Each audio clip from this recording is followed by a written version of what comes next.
বুলি ধৰিও মনত থয়ো নিজা ভিতৰ সংগত আঙুলি মুখত কৰি দান্তে কৃণ তুলিব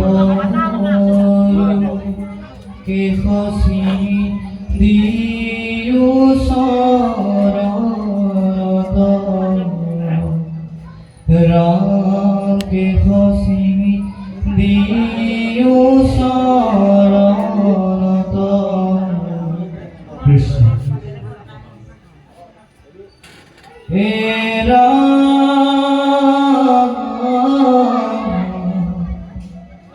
10,000ৰ পথ বহলেও মহাৰথ ত্ৰিকুটৰ শুনিবয়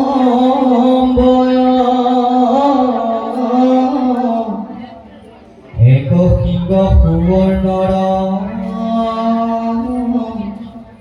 ৰূপাৰ লোহাৰ দুই শিকাৰৰে ত্ৰিকুটা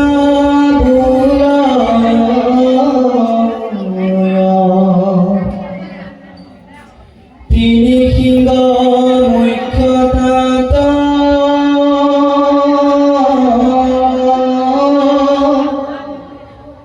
আৰু সিংহ সংখ্যাত দিশ পাশ প্ৰকাশিয়া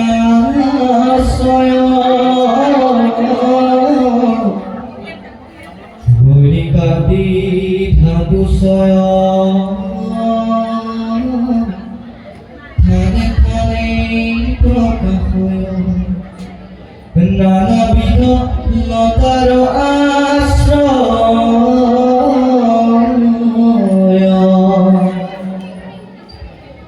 নানাবিধ বৃক্ষছয়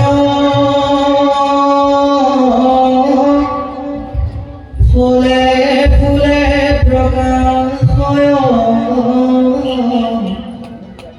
শ্ৰৱে জলে বহে মধুধাৰ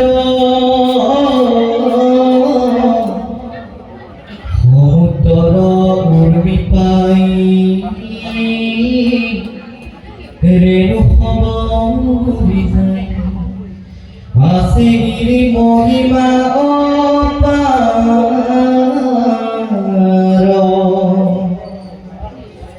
পলাশ প্ৰতৰ প্ৰায় শোভা কৰে ঠাই ঠাই অসংখ্যাত শিলা মৰকত দেখি শ্যাম বৰ্ণ ভূমি তাত বিদ্যান ধৰণামি মহাৰগে কিনয় হব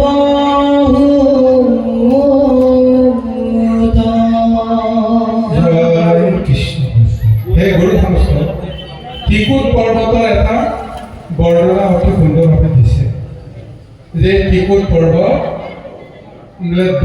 বহলে 10,000 যোজনৰ পথ দিশ আৰু প্ৰস্থ সমান আৰু তাৰপিছত 3টা উচ্চ শৃংগ আছে এটা হৈছে সোণৰ এটা হৈছে ৰূপৰ এটা হৈছে লোহাৰ গতিকে এই 3টা ধাতুৰে নিৰ্মিত এই পাহাৰৰ শৃংগ এই কাৰণে 3 কোট বা ত্ৰিকুট বুলি কোৱা হয় এটা চাওকচোন এতিয়া বহলেৰে 10,000 যোজন কিমান হ'ব পাৰে এটা গণিতৰ এটা সংখ্যা আমি যিমানেই ক্ষুদ্ৰ ৰূপ নিদিওঁ কিয় এই ঠাইখন ক'ৰবাত বিচাৰি পামনে বাৰু ক্ষীৰ সাগৰেই বিচাৰি পোৱা নাই লৌকিক গতিকে ক্ষীৰ সাগৰৰ মাজত এই 10,000 যোজনাৰ আহল বহল এই ত্ৰিকুট পৰ্বতত বিচাৰি যে এই দধি সাগৰখন আমাৰ দেশটো বুলি ধৰি লওক প্ৰথমতে দুগ্ধ সাগৰ ক্ষীৰ সাগৰ 10,000 যোজনাৰে যে আৱৰি আছে আমাৰ যে 10টা এনজিঅ আছে এই 10টা এনজিঅকে 10 যোজন বুলি ধৰিব আৰু লগতে কৈছে এই তিনিটা গুণ তিনিটা তত্ত্ব 17তম তাকে তিনিটা শৃংগ বুলি ধৰিব 17তম সোণৰ শৃংগটো হৈছে শত ৰূপৰ শৃংগটো হৈছে ৰজত বা ৰূপৰ আৰু তামৰ শৃংগ লোহাৰ শৃংগটো হৈছে আপোনাৰ তম গতিকে আমি তেনেকৈ বুজিব লাগিব আৰু এই ত্ৰিকুট পৰ্বতৰ নামটোত কি ৰহস্য সোমাইছে চাব কুট শব্দটোৰ অৰ্থ কি কুট শব্দটোৰ অৰ্থ হৈছে গহ্বৰ অন্ধকাৰ অন্ধকাৰ গহ্বৰযুক্ত এই ৰূপটোকে কোৱা হৈছে কুট কুটত পৰি থকা ত্ৰিকুট মানে তিনিটা কুট এতিয়া পৰ্বততে এতিয়া গহ্বৰ আছে চিন্তা কৰি চাওকচোন নামাকৰণটো ক'ত আছে উচ্চ শৃংগ য'ত আছে তাত একেবাৰে পাতাল সদৃশ এটা গহ্বৰো আছে সেই অৱস্থাটো আমাৰ ক'ত আছে আমাৰ দেহতে থকা নাই জানো কীৰ্তি মহিমা প্ৰকাশ কৰিব পৰা গুণখিনিও আমাৰ আছে আৰু একেবাৰে পাপত নদী নৰকৰ ভোগ কৰিব পৰা দুখখিনিও আমাৰ দেহৰ মাজতে আছে দুইটা স্বৰূপ আমাৰ দেহৰ লগত থকা নাই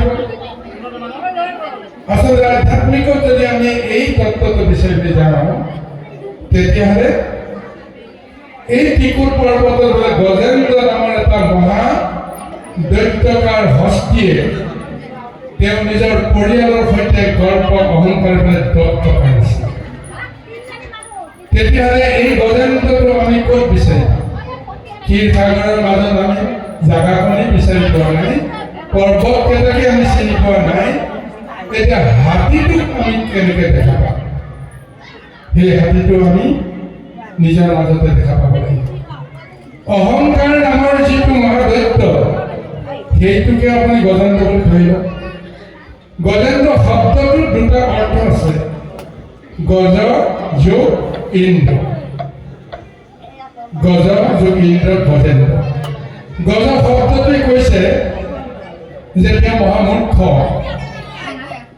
তেওঁ নিজৰ সম্বন্ধেও একো নাজানে হাতীটোৱে জানো নিজৰ কিমান বল আছে দেখা পায় হাতীয়ে নিজৰ দেহটো কিমান প্ৰকাণ্ড তাকেই তেওঁ দেখা নাপায় নিজক নিজে যিজনে চিনিব নোৱাৰে বুজিব নোৱাৰে মই কোন মই কি কৰি আছো মই কি কৰিব লাগে সেইজনে কৈছে গজ গজ মানে মূৰ্খ সেইকাৰণে এটা প্ৰকাণ্ড জীৱ সৃষ্টিত যিমানবিলাক পশু আছে সমস্ত পশুতকৈ প্ৰকাণ্ড জীৱটোৱে হৈছে হস্তি আৰু সেই হস্তিটো তেওঁ কিমানজন ওজন 10 টন 20 টন হয়তো তাতকৈ অধিক হ'ব পাৰে 10 টন 20 টন ওজনৰ সেই প্ৰকাণ্ড বলশালী জীৱটো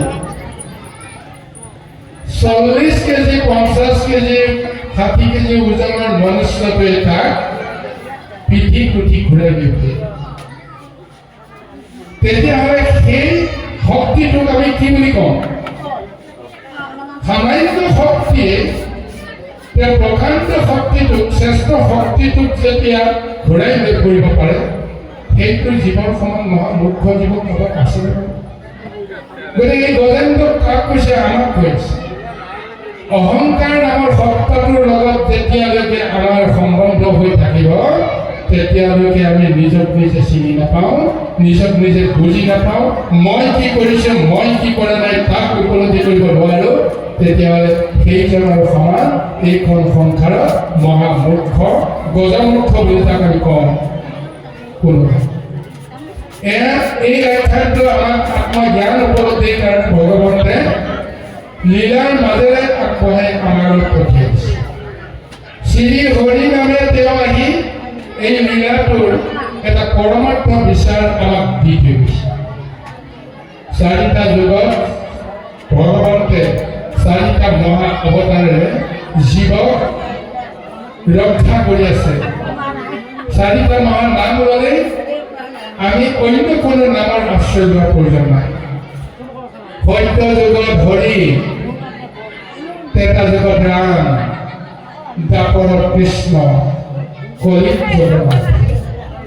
গতিকে আমি কৃষ্ণৰ নামৰ এই মধুময় শক্তিটো যদি আমি উচ্চাৰণ কৰোঁ, অজানিতে সাধু সন্তৰ মুখত আহে হৰি ৰাম কৃষ্ণ।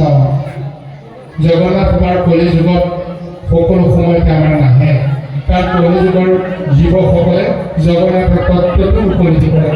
কিন্তু তিনিটা যুগৰ এই নাম একেলগে এক নাম বুলি আমি এই তিনিটা নাম গণ্য কৰোঁ, হৰি ৰাম কৃষ্ণ।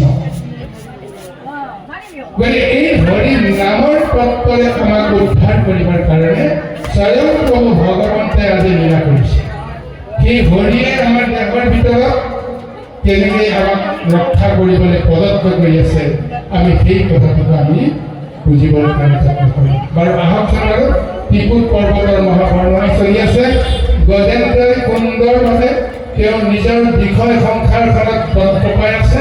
তাৰ মাজতে এতিয়া এই বিষয় সংসাৰৰ যিটো তেওঁ মহা দুখ আৰু কষ্ট বেদনা কেতিয়া তেওঁ উপলব্ধি কৰিব, তাৰেই এই বৰ্ণনা চলি আছে। আহক পুনৰ আমি পঢ়াৰ লগে লগে উভতি যাম। জয় কৃষ্ণ।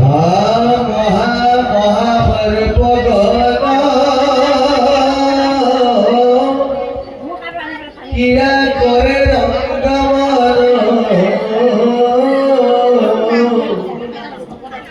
গোবরে পখিয়া নানা ভাবে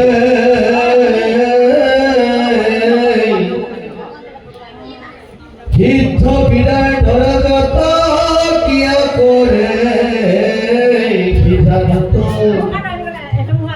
কুশৈশ্বরে দাদাগী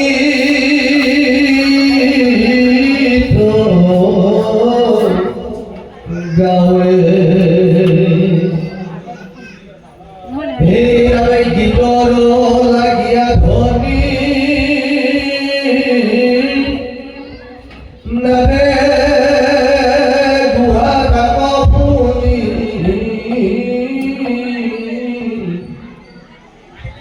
মহাবুদ্ধি তাপন হয় পরম পূর্বিত মনে তেজে নাদো ধনে ধনে মনে আপু নাক হলাগ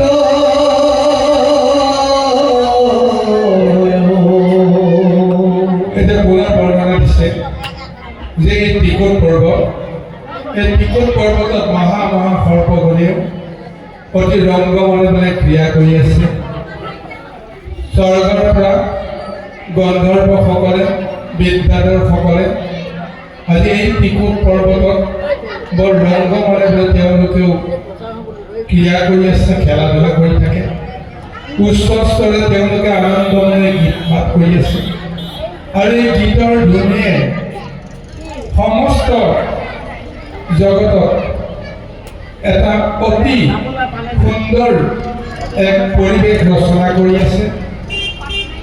আৰু তাতে কি হৈছে যে এই গজেন্দ্ৰ নামৰ যিটো আখৰিক শক্তিটো, সেই শক্তিটোৱে কোনো কাৰণতে তেখেতক সহ্য কৰিব পৰা নাই। সেইকাৰণে এতিয়া কি হ'ব চাওক। গীতল লাগিয়া ধনী নাদে গুহা থাক শুনি মহাক্ৰোধে তাক নখ হয় পৰম ক্ৰোধিত মন তেজে নাদে ঘৰে ঘৰ মনে আপোনাক সলাব।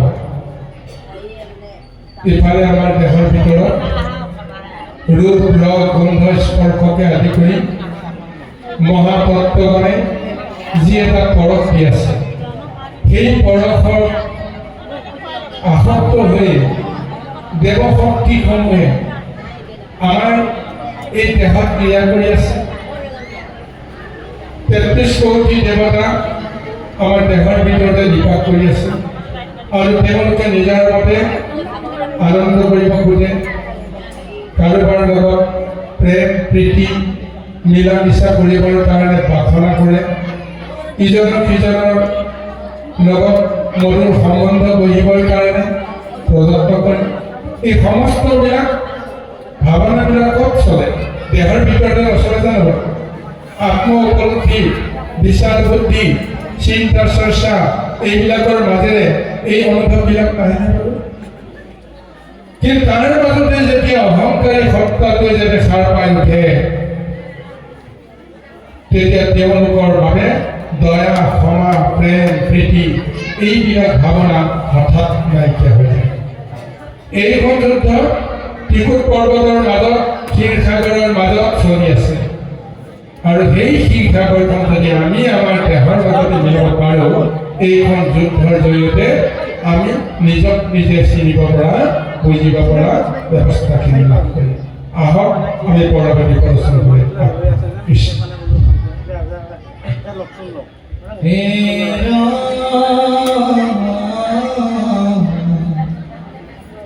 নানাবিধ পশু জাতি ফুৰে পালে পালে তৈতি গুহাশয় অলক্ষিত কৰি দেৱতা খবৰতাত পুষ্পবাৰী অসংখ্যাত ৰাৱে পক্ষী বিকে পৰি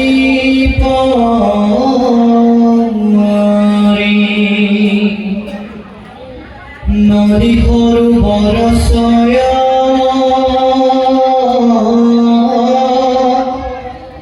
শুদ্ধ জলে প্ৰকাশয় তাৰ দৰে বালি মনোময় দেৱৰ ৰমণীজত স্নান কৰে ভূঞামত্ৰ নানা গন্ধ জগত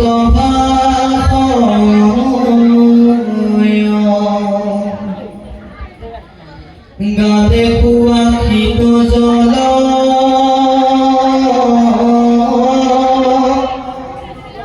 বায়ু বহে পূৰ্ণিমল আছে গিৰি ইষ বেজু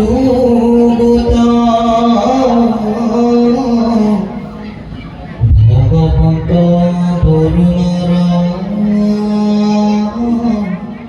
উদ্যান আশ্ৰয়তাত ঋতুমত নামে অদাভূত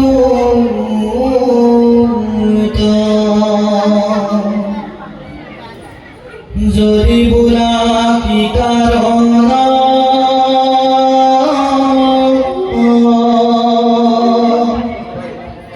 কহালদি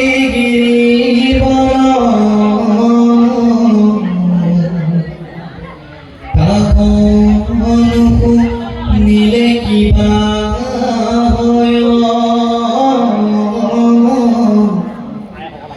নুবুলিবা হেন বাণী বখানিবা চক্ৰপাণী হবে ধ্যেয় অসাৰণ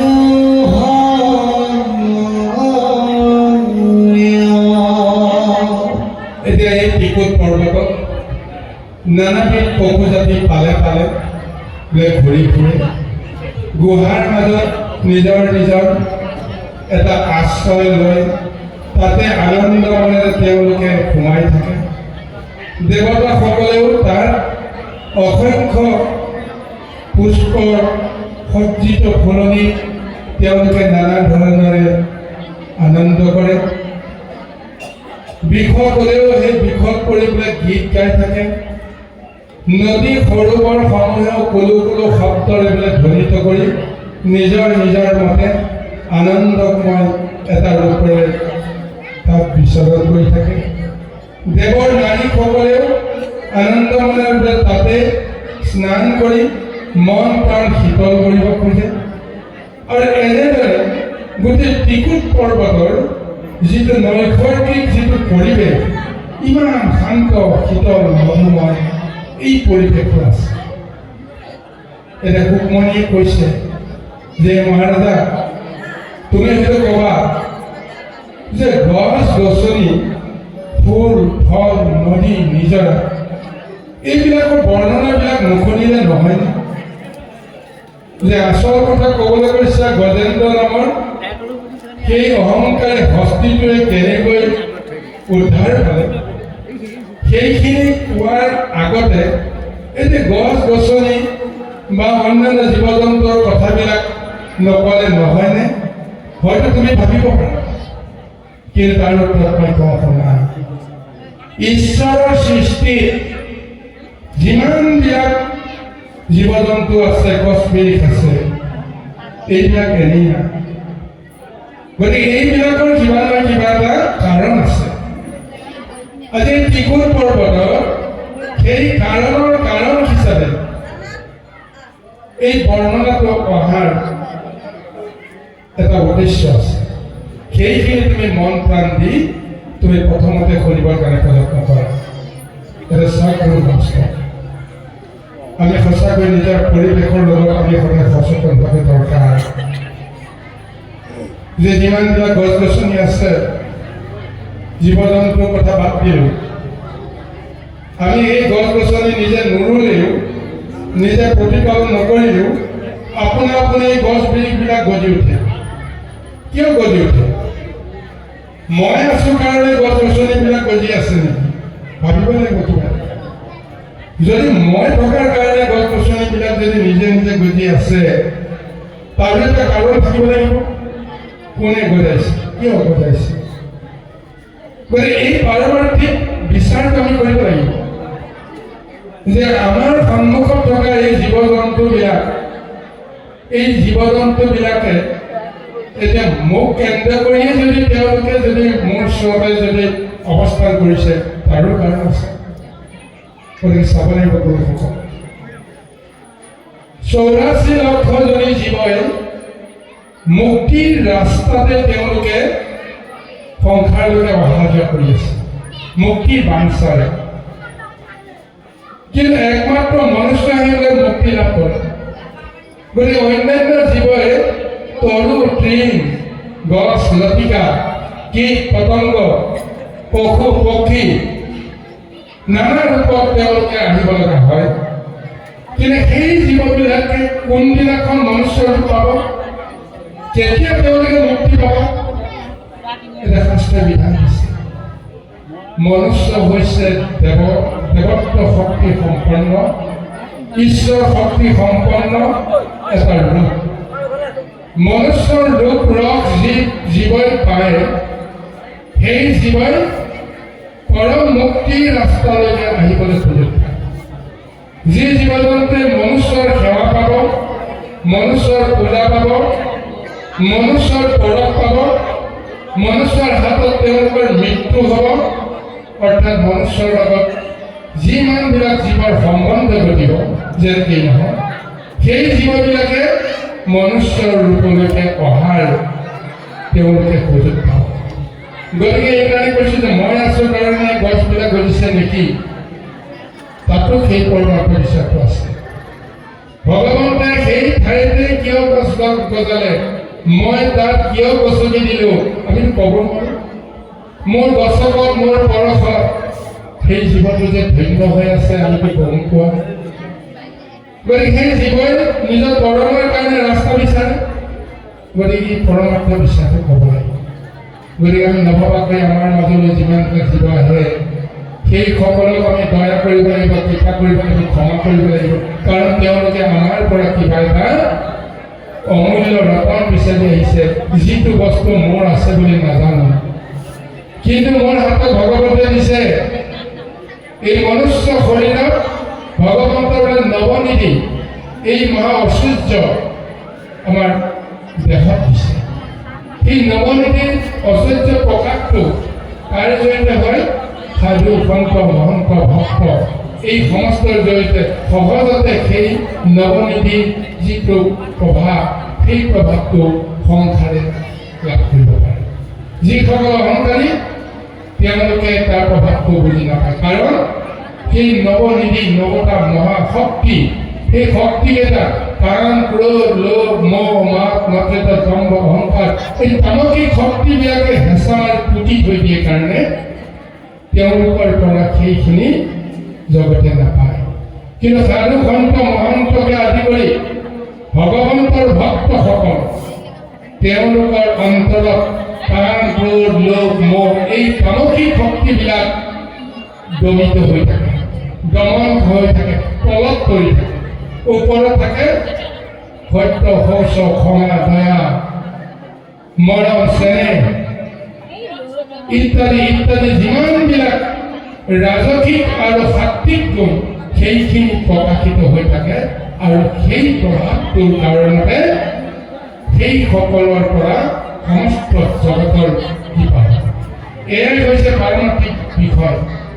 আজি এই ত্ৰিকুট পৰ্বতৰ নৈসৰ্গিক যিটো বৰ্ণনা চলি আছে, এখন ঘন জংঘল পাহাৰৰ বৰ্ণনা। স্বৰূপতে চাবলৈ গ'লে সেই ঘন জংঘলখন ক'ত আছে? আমাৰ দেহৰ মাজতে আছে। ইয়াতে সৌন্দৰ্যও আছে, ইয়াতে গহ্বৰো আছে, পোতাশালো আছে, স্বৰ্গো আছে, নৰকো আছে, আৰু বিষয়ৰ মহা আনন্দময় পৰিৱেশত দেৱতাসকলেও ইয়াতে ক্ৰিয়া কৰি আছে, আনন্দ কৰি আছে। আৰু দৈত্যসকলেও দানৱসকলেও ইয়াতে তেওঁলোকে ৰাজত্ব কৰি আছে। গতিকে সেইকাৰণে মাজে মাজে সংঘাত হ'ব। ভাল আৰু বেয়া দুজন মানুহ যদি একেলগে লগ লাগি থাকে, কিবা নহয় কিবা প্ৰকাৰে তেওঁলোকৰ মাজত সংঘাত আহিবই। নিজৰ মতে চলিবৰ কাৰণে সকলোৱে বিচাৰে, সেইকাৰণে সংঘৰ্ষ। আৰু সেই সংঘৰ্ষ সদায় আমাৰ দেহৰ মাজত চলি আছে। বিবেকে সেই সংঘাতৰ মুখামুখি হৈ আছে যে কোনটো কৰিম, এইটো কৰিম নে সেইটো কৰিম, এইটো কৰিলে ভুল হ'ব, এইটো কৰাটো উচিত হ'ব। এইবিলাক যে আমাৰ চলি আছে, এইখনেতো যুদ্ধ। এই যুদ্ধখনত যিজনে জিকে তেওঁৰ মতে কিতাপ্ত হ'ব। যদি অহংকাৰী যদি ক'ব যে নাই এইবিলাক কথা বাদ দিয়ক, এনেকৈ হ'ব, তেনেকেই হ'ব, তাৰ ফলত কি হৈ হ'ব। আৰু যদি বিবেকে ক'ব নাই এইটোহে কৰিব লাগিব, সেইমতে যদি তেওঁ যদি সেই কৰ্মটো কৰে, সেই কৰ্মফলটো পাব। লোকৰ পৰা যশ আৰু কীৰ্তি প্ৰশংসা তেওঁলোকে পাবলৈ সমৰ্থ হওক। আহক আমি পুনৰ পদৰ মাজলৈকে উভতি আহোঁ।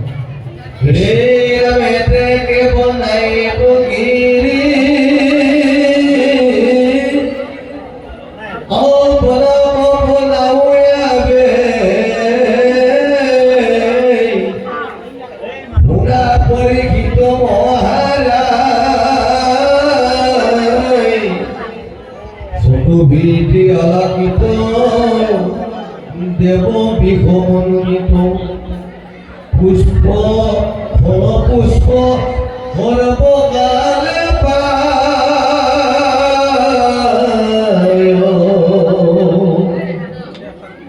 এয়া পাৰিজাত মদাৰ হতে আৱৰ অভুক চম্পা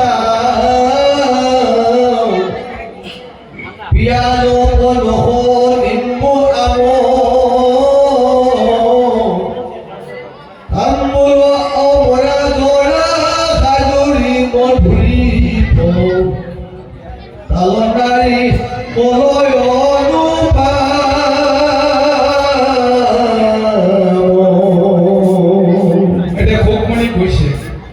এই গছ বিৰিখৰ বৰ্ণনাটো যে দিলোঁ, গছ বিৰিখৰ গুণাগুণটো তুমি জানি লোৱা যে এই গছ বিৰিখবিলাকত বছৰৰ যি 6টা ঋতু আছে, 6টা ঋতুত সেই গছ বিৰিখবিলাকে নিজৰ নিজৰ যি ধৰ্ম, সেই ধৰ্ম অনুসাৰে ফুল পুষ্প পত্ৰ এইবিলাক বিকশিত হ'ব লাগে। কিন্তু এই ত্ৰিকুট পৰ্বতৰ মাজত থকা বৃক্ষবিলাক, সেই বৃক্ষবিলাকৰ কি মহাগুণ জানা? যে বছৰৰ সৰ্বখনতে বোলে ফুলো ধৰি থাকে, পুষ্পও ধৰি থাকে আৰু ফলো ধৰি থাকে। ক'ত এনেকুৱা বৃক্ষ আছে? সংসাৰ বৃক্ষত আমি যিবিলাকক ফল মূল দেখা পাওঁ, বছৰৰ সৰ্বখনতে ফল ফুল লাগি থকা আমি ক'ত দেখা পাওঁ? কিন্তু ত্ৰিকুট পৰ্বতৰ সেই গছবিলাকক দেখাত আমি সকলোতে পাই থকা পাৰিজাত, মন্দাৰ, অশোক, চম্পা ইত্যাদি ইত্যাদি, তামোল, অমৰা, জৰা, খাজুৰী, মধুৰী, কল, নাৰিকল, এইবিলাক গছ আমাৰ সকলোতে সকলো সময়তে আমি তাত পাই আছোঁ। কিন্তু এই গছবিলাকত এতিয়া সময়মতে যেতিয়াই তেতিয়াই আমি বিচাৰিলে তাৰ ফলটো নাপাওঁ। চিন্তা কৰিছা ভয় নহয়? এইখিনি সময়ত যদি আমি পকা কঁঠাল এটা যদি বিচাৰি যাওঁ, পামনে বাৰু? এইখিনি সময়ত যদি পকা আম এটা যদি আমি বিচাৰোঁ, পামনে বাৰু? নাপাওঁ। কিন্তু আজি ভাগৱতে কৈছে, ভগৱানে কৈছে, এই ত্ৰিকুট পৰ্বতৰ বৃক্ষবিলাকৰ সৰ্বখনতে সৰ্বসময়তে সমস্ত ফল ফুল জাতিষ্কা হৈছে। এতিয়া আমাৰ এই দেহ বৃক্ষ, দেহ অৰণ্য, সেই গছবিলাক আমাৰ সৰ্বখনতে আছে নে নাই কওকচোন? তিতা, কেঁহা, লুণীয়া, মিঠা, এইবিলাক চাহ খোৱা আমি সৰ্বখনতে আমি উপলব্ধি কৰোঁ নে নকৰোঁ? কোনে কৰে সেইবিলাক? আমি আম এটা খাই দিলেও সি মিঠা লাগিল, টেঙা লাগিল, আমাৰ মন ইন্দ্ৰিয় পুষ্ট হ'ল। কিন্তু আমিতো ভাবি পোৱা নাই যে কিয় সেই আমটো খাই দিয়াৰ লগে লগে টেঙাহে লাগে নে মিঠাহে লাগে নে নিমখীহে লাগে নে, সেই অনুভৱটো, সেই জুতিটো ক'ৰ পৰা আহিল? জিভাৰ পৰা আহিল নে আন ক'ৰবাৰ পৰা আহিল? জিভাৰ পৰাতো আহিব নোৱাৰে। কাৰণ এইকাৰণে আহিব নোৱাৰে, যদি জিভাৰ পৰা যদি এই মিঠা ৰসটো যদি পায়, তেতিয়াহ'লে অন্য এটা ফল খালে কিয় তিতা পায়? জলকীয়াটো খালে কিয় জ্বলা পায়? জিভাখনটো একে। তেতিয়াহ'লে জানিব লাগিব এই সোৱাদবিলাক, এই ৰসবিলাক আচলতে দেহৰ কোনোবা অংশৰ পৰাহে আহি থাকে। জিভাটো কেৱল এটা মাধ্যম। গতিকে এইবিলাক কথা আমি আত্মতত্ত্বৰে বুজিব লাগিব। গতিকে এইকাৰণে কৈছে যে এই বৃক্ষত তুমি জানিব লাগিব, এই বৃক্ষত এটা মহা ৰহস্য আছে, আৰু ৰহস্যৰ কাৰণতে এইখন সংসাৰত তেওঁলোকৰ অৱস্থান আছে। আৰু এই কথাতে কৈছে, এইখন সংসাৰত যিমানেই জীৱ সৃষ্টি হৈছে, ভগৱন্তে কিন্তু এনেই এই জীৱবিলাকক সৃষ্টি কৰা নাই। কাৰোবাৰ উপকাৰৰ কাৰণে কোনোবা জীৱই দান দিব লাগিব, আত্মদান দিব লাগিব, মহাদান দিব লাগিব। সেই অনুসৰিয়ে ভগৱন্তে এইবিলাক কৃপা কৰিছে। গছ গছনি ঘাঁহ বন যদি গজি নাথাকে, তেতিয়াহ'লে তৃণভোজী জীৱ জন্তুবিলাকে কেনেকৈ আহাৰ খাব? যদি তৃণ সৃষ্টিটো যদি নহয়, তেতিয়াহ'লে ফল ফুল এইবিলাকৰ জৰিয়তে মনুষ্যই কেনেকৈ আহাৰ শক্তি কেনেকৈ লাভ কৰিব পাৰিব? গতিকে এই সংসাৰত আমি কোনো জীৱকে অলাগতীয়া বুলি কোনো জীৱকে আমি কেতিয়াও অৱহেলা কৰাটো উচিত নহয়। কাৰণ ভাগৱতে আমাক কৈ আছে, সেই জীৱবিলাকৰ পৰমাত্মা শক্তিয়ে বিৰাজিত হৈ আছে। যত জীৱ জংগম কীট পতঙ্গম অগণক জগতে কায়া, সমস্ত জীৱতে প্ৰভু ভগৱন্তৰ সেই পৰমাত্ম আত্মা শক্তিটোৱে বিৰাজিত হৈ আছে। তেতিয়াহ'লে নিশ্চয় কিবা এটা উদ্দেশ্যত তেওঁ সেই জীৱত তেওঁ আশ্ৰয় লৈ আছে, বা জীৱত তেওঁ অৱস্থা লৈ আছে, কিবা নহয় কিবা এটা উদ্দেশ্য আছে। গতিকে আমি মনুষ্যই যদি এইটো জ্ঞানেৰে সমস্ত জীৱৰ প্ৰতি যদি কৃপা দয়া আৰু সেই দৃষ্টিৰে যদি আমি চাব পাৰোঁ, তেতিয়াহ'লে আমি কোনো জীৱকে আমি অনৰ্থ কৰিব পাৰোঁ। আমাৰ গজেন্দ্ৰ নামৰ যেতিয়া মহাশক্তি কেতিয়াও জাগৰণ নহ'ব। গতিকে যদিহে তাৰ মহত্বটো বুজি পাওঁ, এই কাৰণে আজি সেই গজেন্দ্ৰই কি কৰি আছে, ত্ৰিকুট পৰ্বতৰ এই মহাৰথিক যিটো পৰিৱেশ তেওঁ বুজি পোৱা নাই। তেওঁ অজ্ঞানী যে নিজৰ দম্ভ অহংকাৰতে চলিয়ে তেওঁক আনন্দ পায়। গতিকে সেই দম্ভ অহংকাৰ যে আমাৰ মন অৰণ্যৰ পৰা, মনৰ ত্ৰিকুট পৰ্বতৰ পৰা আমি আঁতৰাব পাৰিব। কোনে আঁতৰাব, কেতিয়া আঁতৰিব, এই কথাটো আমি এতিয়া এই আখ্যানৰ মাজেৰে পদৰ মাজেৰে বিচাৰিবলৈ প্ৰযত্ন কৰোঁ। কৃষ্ণ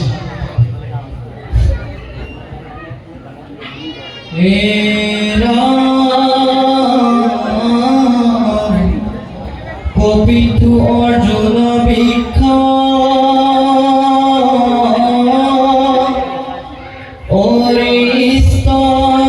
অরিস্তদম্বরুবত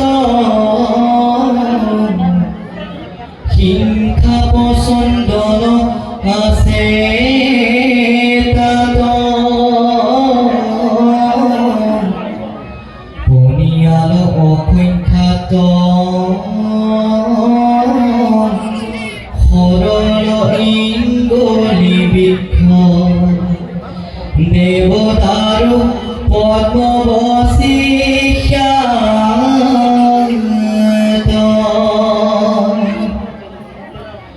কুহিয়ার কল যাম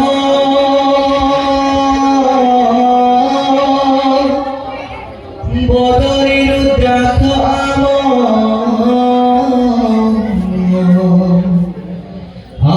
আমলখি আশ্রয় অভয় জাবির থেকে রাবেল আছে অসংখ্যাত দল আনুলালা বৃক্ষ প্ৰকাশ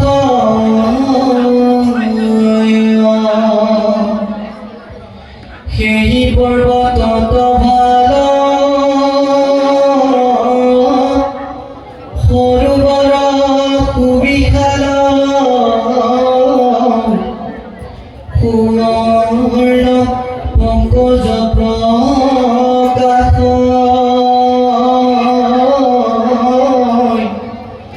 কুলুমক নাৰজত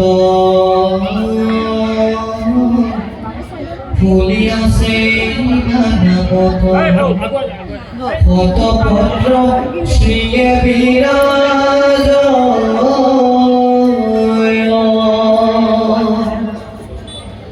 মধুপাৰে মহামন্ত্ৰ গঞ্জৰে ভমৰা তাত কুহু কুহু পক্ষীয়েৰা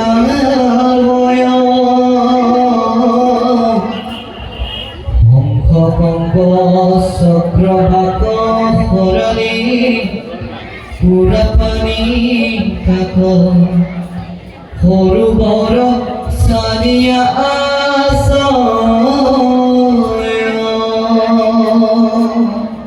এক সুন্দৰ এক নান্দনিক বৰ্ণনা আমাক দিছে। এখন অৰণ্য মুখ্য মহা বৃক্ষবিলাক কি ৰূপত আছে কৈছে। কপিত্থ অৰ্জুন অৰিষ্ট দম্বৰু বন হিংসা চন্দন ইত্যাদি ইত্যাদি এই মূল্যৱান গছ বিৰিখবিলাক আছে। যি গছৰ কথা কোৱা হৈছে, কোনো এডাল গছ বা বিৰিখে জগতৰ কাৰণে অকল্যাণ কেতিয়াও হ'ব নোৱাৰে, অনৰ্থ কেতিয়াও হ'ব নোৱাৰে। মহা ঔষধি গুণযুক্ত এই বৃক্ষবিলাকে সমস্ত জগতৰ জীৱবিলাকক কৃপা কৰি আছে। গতিকে এতিয়া চাওক, পবিত্ৰ অৰ্জুন গছে আমাক কি কৰিব পাৰে, অৰ্জুন গছৰ ৰসৰ পৰা কি হয়। আজি আয়ুৰ্বেদিক যিমানবিলাক দৰৱ সৃষ্টি হৈছে, এই সমস্ত গছ বিৰিখৰ পৰাই, গছ বিৰিখৰ শক্তিৰ পৰাই এই সমস্ত ঔষধি ব্যৱস্থাবিলাক সৃষ্টি হৈছে।